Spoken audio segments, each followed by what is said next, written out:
Dateline, Anaheim, California. Financial guru Dave Ramsey sprang out of a shopping mall fountain today to scold a woman who had frivolously wasted an entire quarter on a wish. Young people these days have no idea how important it is to save every cent, a drenched Ramsey told the embarrassed quarter thrower. You carelessly threw away an entire 25 cents into water for a so-called wish. What kind of an investment is a wish? You should wish for your quarterback, sweetheart. This is pure financial carelessness. I do applaud you for using cash, though. According to sources, Ramsey had used a snorkel to stay underwater for hours until the unsuspecting woman rashly tossed her coin in. Obviously, this never happened, but it's hilarious, and it's from our friends at the Babylon Bee. If you don't know who the Babylon Bee is, what cave are you living in? You should definitely be checking out the Bee. It's hilarious satire, sometimes more brutal than others. I've been blessed that the ones picking on me are not that brutal. They're just cute and funny. But some of my friends, they don't come away so unscathed. These guys do a great job. One of the speakers at our EntreLeadership Summit this year is the CEO of the Bee, the Babylon Bee, and his name is Seth Dillon. Seth and I have become friends over the last several years. He runs a great organization, has had some fabulous fights in the public eye, and I just wanted to get a minute to spend some time with him. Hey, Seth, how are you, my man? I'm good. And I don't know how obviously false that story was. It does sound like something you might say. Yeah, possibly, yeah. Known for hanging out in fountains with snorkels, yeah, no question about it. There's been some great ones over time, man. You guys, and the hilarious thing is my friend group in business, ministry, other things all around the nation, they will send me I'll get 14 or 15 hits immediately by email. Yeah. They're going, have you seen yourself on the Bee today? They're so proud that I made the Bee. That means I've made it, right? So exactly. if the Bee is picking on you, in one sense or another, you've made it. So it's good stuff. The Babylon Bee is a satire site that's popular among Christians, conservatives, anybody who loves good humor, good sarcasm. And like I said, Seth will be one of our speakers and teachers at the EntreLeadership Summit May 18th through the 21st in Denver. Now, I remember the Bee before you. And you came in, it was a couple of years old, right? That's right, yeah. And yeah, it was started in 2016, and I took it over it was started spring of 2016. I took it over in spring of 2018, so it was exactly 2 years old. Was it Adam? Was that the guy's name? Adam Ford, yeah. Yes. Yeah, I remember meeting him one time, a long, long time ago. And, I mean, it was a baby little site. There was not much going on. He was just kind of poking out there, having fun, and then it, you came in and took it over and actually made it profitable. Yeah, well, I mean, he did have an audience. So it was a WordPress blog format site. He'd bought some template that allowed him to make this news-looking website for a very low cost without a graphic designer or web developer or anything like that. And he and a couple of other people that he had invited into kind of this pitching group, this work group where ideas would be kind of tossed around. He called it the think tank. He had invited some people in to pitch ideas and contribute, and so it was kind of a volunteer-driven, collaborative thing that was. The hope was that it would get off the ground and that it would spread like wildfire and that it would grow, and it did. I mean, back at the time, you're talking early 2016. Facebook didn't have a lot of the restrictions that they later came to have. And so the content, you put good content out there, even if it's a link to another website, it still had plenty of opportunity to go viral. And so the Bee was going viral right out the gate. It caught my attention very early on. I was seeing headlines like, Holy Spirit unable to move through congregation as fog machine breaks. And it shows this, cloudy sanctuary where you can barely make out the stage. And stuff like that was going around, and I was seeing it, and I was like, man, this is really, really funny stuff. It's not cheesy. It's insightful. Often it's directed at the church in a very introspective and self-deprecating way, which I thought was healthy. A lot of skinny jeans. A lot of skinny jeans on the worship pastor jokes. Yeah. Worship pastor jokes, bass player. Yeah, all that stuff. And as a kid who grew up in the church myself, I was a pastor's kid, so I'm not a kid anymore, unfortunately. But grew up as a pastor's kid in the church with behind the scenes, knowledge of how the church works. The humor really spoke to me, And I just wanted to get involved. Honestly, my first thought was, I wish I had started this thing myself. But when I ended up talking with Adam about it, he was looking to exit and I was wanting a way in. And so we worked a deal out in early 2018. That's when I took it over and decided, this had plenty of opportunity to become a business. I didn't know the first thing about running a satire site. Who does? But Or how to but I saw monetize, opportunity to monetize the traffic. Yeah, how'd you monetize it? What was the first thing you did to get some money coming in the door? Well, one of the first things that we did, so we had Google ads on the site, and this was one of Adam's concerns initially, was that we had all of our eggs in the big tech basket, where you drive traffic through Facebook. That was 90+% of our traffic was Facebook, and then 90% of our revenue, or more, 100% of our revenue at the start, was Google ads just placed on the site. They show this programmatic, random display ads on your site. You get paid when they get enough impressions and people click on them.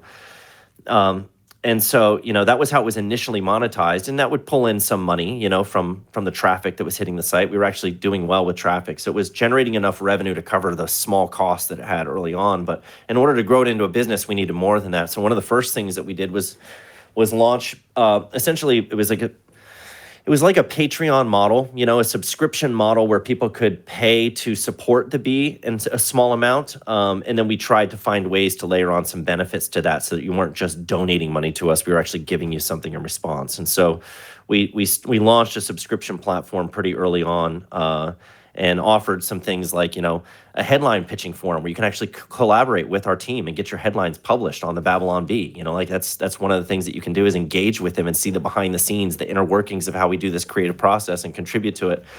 And a lot of people thought it was kind of funny, actually, that people were paying us to do our job for us, was the joke. But it was a cool opportunity, actually, to get involved in the creative process and pitch ideas.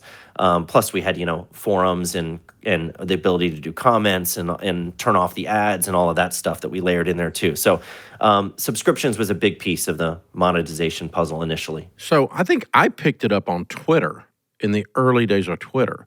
So you're saying it was almost exclusively on Facebook initially? We had a presence on Twitter. We didn't have as big of a following, and we weren't going as viral there. Back then, I mean, on Facebook, the virality was insane. We could post an article.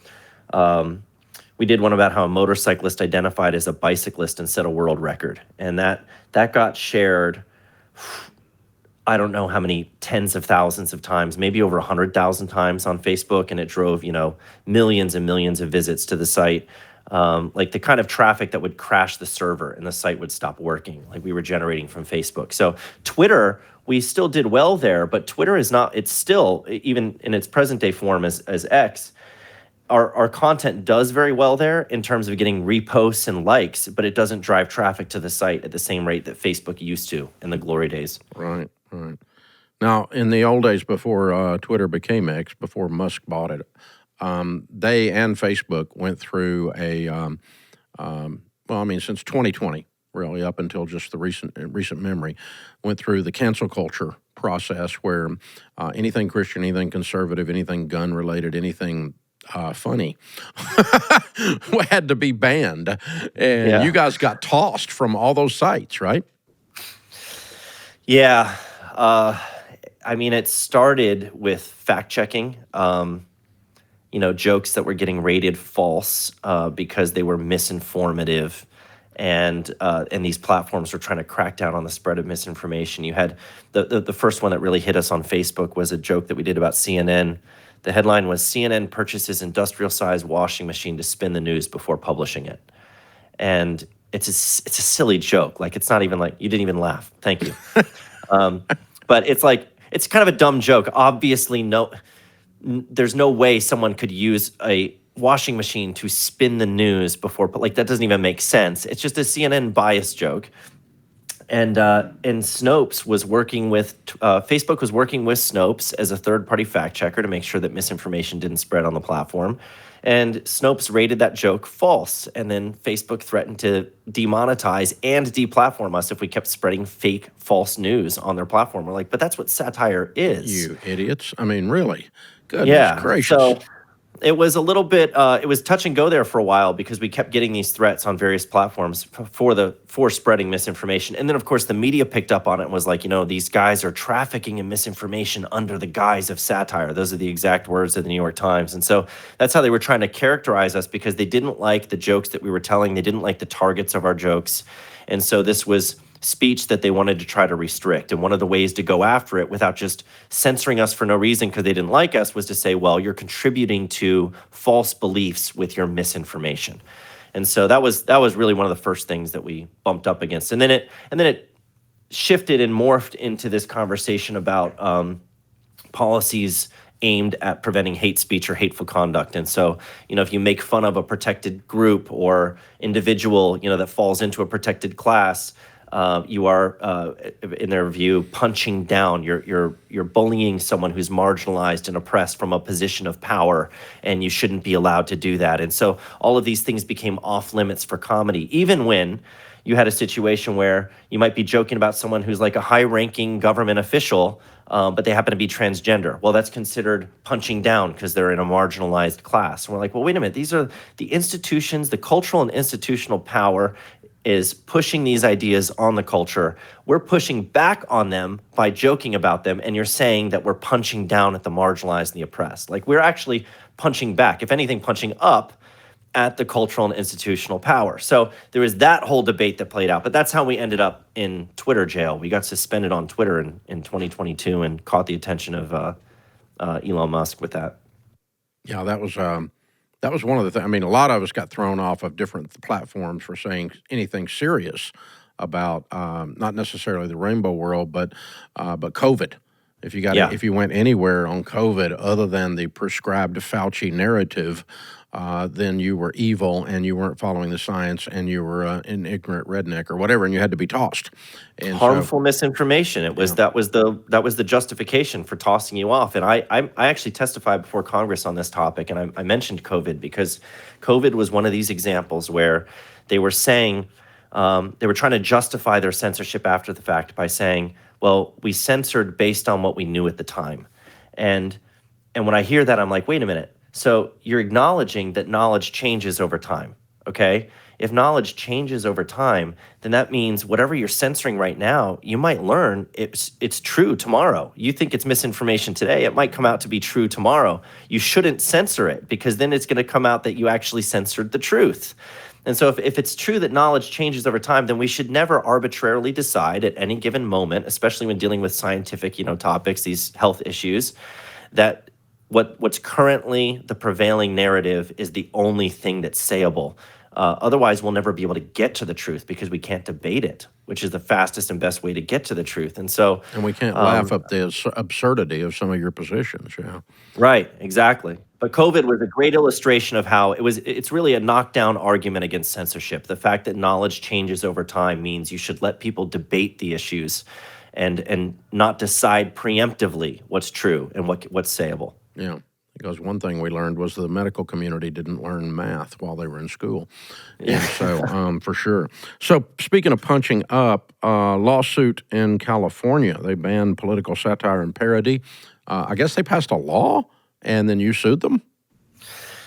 Yeah, it was crazy what happened. You're not allowed to laugh in California anymore. Is that what we're saying? Well, it was like they tried to make it somewhat narrowly tailored so they weren't just banning comedy altogether, but it was Newsom's response, Gavin Newsom's response to a parody video that was done about Kamala Harris, in the lead up to the election. It was stuffing words in her mouth. It was like AI generated, and it was labeled parody, and it was pretty funny. But Gavin responded to it saying, this needs to be illegal. And so he kind of streamlined and fast-tracked this bill that would make it unlawful to satirize, these politicians. Was that your video? To elections. It was not our video. Oh, okay. It was someone else's video, but we do content like that ourselves. Mm-hmm. And so what was being applied, the law was being drafted and passed to apply to content like that, which of course would have applied to our content as well. And what it would have done is it would have insulated these figures from criticism when the public has every right under the First Amendment to criticize public figures and politicians, and it also would have censored and suppressed our speech. We would have had to worry about whether or not a joke that we were going to tell was going to run afoul of the law and result in fines and whatever. And so maybe we would start censoring ourselves. It chills speech. And so, we fought against every opportunity that we've had when something like that happens. We have immediately filed a lawsuit to try to prevent it. And in this case, we had a great success there where the law got blocked. Yeah. And man, your legal bills must be unbelievable. No, they're not actually, because generally speaking, when these issues come up, there are pro bono law firms that are happy to take the case. In this case, we had Alliance Defending Freedom representing us, and they do that for free. They are happy to help in cases where speech is being abridged, where you have freedom of religion issues, and rights are being infringed upon. They will represent clients like us at no cost, using donations from people that support their they're nonprofits. itching for that fight always. Yeah. Good They stuff. are. And so they're great allies in this. It means that we're able to fight back without having to bankrupt ourselves. When you took this over, you thought, hey, we're gonna poke some fun at people. We're gonna laugh, and we're gonna make people giggle, and we're gonna make a little money and have some fun. And it turns into this culture war thing, doesn't it? Yes. You didn't see that coming, did you? No, I mean, you don't expect, like, when you're setting out to just do comedy and make people laugh. There are 2 points to it. We're trying to make people laugh. We're also trying to make them think. And so a lot of the headlines that we produced, the jokes that we were producing, were convicting, challenging, ridiculing things that needed to be ridiculed. And so that can be very controversial. And so there's always going to be controversy that comes with that to some extent. But the broader culture war and not just the war on, there's the war on reality and reason, and then truth, and then the war on speech and the ability to speak the truth. Those things we got caught up in simply because we're trying to speak truth to a post-truth culture using humor, which I think is one of the most effective ways to do that. And so we were engaged in those fights to ridicule the bad ideas that we thought needed the ridicule. And then the infringement of our own ability to do that by these platforms that were trying to say that you can't tell those jokes result in us being on the front lines of a battle for free speech in the public square. And so, comedy was really kind of like this intersection of the tyrannical effort to stamp out dissent and the people having the most effective voice in that dissent, hitting each other head on. And so that was not expected. No, it was not expected. But it's a fight that I am perfectly willing to engage in because I think that we can win it. I think that we must win it. And I think that when you go after the comedians, you go after the humorists, and you try to take yourself so seriously as to not tolerate their humor, you look like a humorless scold. You look like a tyrant, and you only hurt your cause. And so I think we're blessed to be in a position where we're one of the most effective ones to do it. Yeah, definitely. So what size is the team at the Babylon Bee these days? We're up to about 40 people total involved in the business. That doesn't mean 40 writers. The Bee is more than just a writing team. We have, we do e-commerce stuff, so we have people involved in that. We have marketing people and customer support and video editing and graphic design and all of that. So we have a whole team, a varied team, split between our 2 offices here in Florida, where I am, and in California. But around 40 involved at this point, either full or part-time. Okay, good. Very cool. Good stuff. Yeah. Hey, man, thanks for your time. We appreciate the stories. This is great stuff. Yeah. We've been involved in a bunch of those similar fights. They weren't nearly as fun or funny, and or for good reason. But a whole bunch of people that decided they were going to, not believe the narrative for one reason or another, and not function based on that belief. We took some hits. New York Times headline: Dave Ramsey's trying to kill his employees. Wow. Because we came back to work, which is kind of counterproductive, to kill your own employees. So, but yeah, apparently I did. So, but good news is we didn't lose a one. So, that's great. That's great. Very good stuff. So, you say it's not as fun and funny. I mean, just imagine when we file a lawsuit, we're including all of these jokes as in the law. Like our lawsuits are hysterical because if you go through, we cite all of these examples of these headlines and the things that the law would apply to, and so even the lawsuits themselves are entertaining. I can imagine. I can imagine a judge reading through this, chuckling with his morning Yeah, coffee. Yeah. exactly. This is great. These guys are out of their minds. This is so fabulous. So fun. Hey, I appreciate you joining us in May. I think you got a lot to say to small business leaders. You've grown a wonderful business there. You fought some good fights. All of us that are in small business have to fight the fights. We also, have to hire and we have to fire and we have to go through the whole process of creative anything, whether it's a heating and air company or a media company. It doesn't matter. And so I think you got a lot to say to our folks when you come out to Denver in May. Looking forward to spending more time with you, my friend. Yeah, I'm looking forward to it too. Thank you. Thanks for coming on.